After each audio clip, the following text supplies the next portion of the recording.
मित्रों, जय श्री राम। आज आप लोग जानेंगे माँ आखिर माँ ही क्यों होती है। करीब 1 घंटे से अधिक समय से ट्रेन एक छोटे स्टेशन पर खड़ी थी। ट्रेन में बैठे बैठे आदित्य का धैर्य जवाब दे रहा था। आजिज होकर वह अपनी सीट से उठ खड़ा हो गया। वह पता लगाना चाहता था कि आखिरकार ट्रेन इतनी देर से ही एक ही जगह पर क्यों खड़ी है। वह अपनी सीट से उठकर गेट के पास गया। उसने बाहर देखा कि यहाँ तो बारिश हो रही है। फिर आदित्य वापस अपनी सीट पर जाकर बैठ गया और अपने सिर के नीचे बैग रख कर लेट गया। काफी देर बाद उसे धीरे धीरे नींद लगने लगी थी। अचानक एक महिला ने उसकी बाजू को हिलाते हुए उसकी नींद उड़ा दी। वह उठकर बैठ गया। इसी बीच उसकी नजर एक अधेड़ उम्र की महिला पर गई। वो मैले कुचैले और गंदे कपड़े पहने हुए थी और अपने हाथ में अपना हैंडबैग पकड़ी हुई थी। ट्रेन स्टेशन से बाहर निकल चुकी थी और अपनी रफ्तार पकड़ चुकी थी।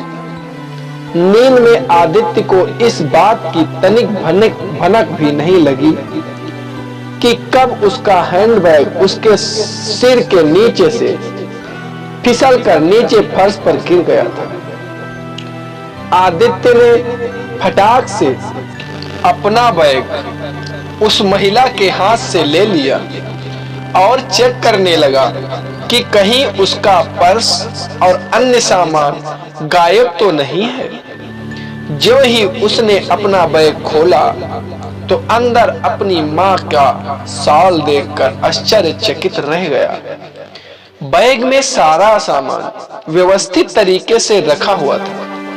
आदित्य ने बैग से शॉल निकाला और वह सोचने लगा कि पिछली रात जब वह बिस्तर पर जाने से पहले अपना बैग पैक कर रहा था तो उसकी माँ कैसे अपना शॉल लाई थी, कितनी मेहनत करके, और उसे बैग में रखने के लिए कह रही थी। कैसे उसने कहा था अगर बारिश हुई तो बहुत ठंड लगेगी। उसे अच्छी तरह मालूम है कि कैसे वो माँ पर अपनी नाराज हुआ था और गुस्से में शॉल को बैग से बाहर निकाल कर रख दिया था, मगर यह शॉल अभी भी उसके साथ था।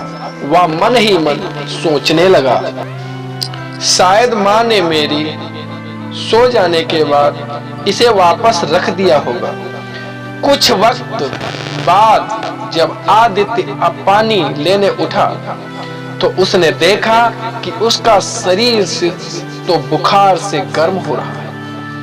खुद को असहाय महसूस करते हुए उसने तुरंत अपनी माँ को फोन किया और बोला, मेरी माँ, कल रात तुम मुझे कुछ मेडिसिन का पैकेट देना चाह रही थी। इससे पहले कि आदित्य अपनी बात पूरी कर पाता, उधर से उसकी माँ बोल पड़ी कि बेटा, मैंने तुम्हारे बैग में रखा है। आदित्य कतई जाहिर नहीं करना चाहता था कि उसके बुखार के बारे में जानकर उसकी माँ बेवजह परेशान हो रही थी, इसलिए उसने कह दिया, हाँ माँ।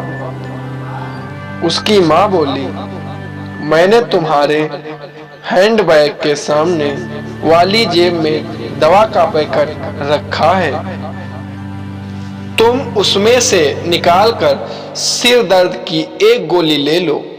और हाँ, मैंने पैकेट में बुखार की दवा भी रख दी है, शायद कुछ खा लो। सुनो, मैंने तुम्हारे बैग में एक सैंडविच पैकेट भी रख दिया है। आदित्य कुछ घंटे बाद सोकर उठा तो पहले से काफी बेहतर महसूस कर रहा था। जैसे ही वह अपने पैर फैलाने के लिए उठा तो उसकी नजर गलियारे के पास बैठी एक महिला पर पड़ी। उसने अपने बच्चे को खिड़की से ठंडी हवाएं आ रही थी, उसके शरीर पर पड़े फटे पुराने बेकार कपड़े इस ठंड से बचाने के लिए नाकाफी थे। आदित्य ने गौर से देखा तो पाया कि अरे ये तो वही महिला है जिसने उसे पहले जगाया था और उसका बैग लौटाया था। आदित्य बिना सोचे समझे बैग से अपनी मां का शाल बाहर निकाला और ठंड से कांपते हुए बच्चे को उड़ा दिया। उसने देखा कि बच्चा अब पहले से बहुत बेहतर सुकून महसूस कर रहा है। आदित्य सोचने लगा, वह एक नहीं बल्कि दो माताओं के प्यार और स्नेह की चादर उसने उसे उड़ा दी है। आप मित्रों हमारे चैनल को सब्सक्राइब जरूर करो क्योंकि आपके सपोर्ट की काफी जरूरत है। मित्रों जय श्री राम।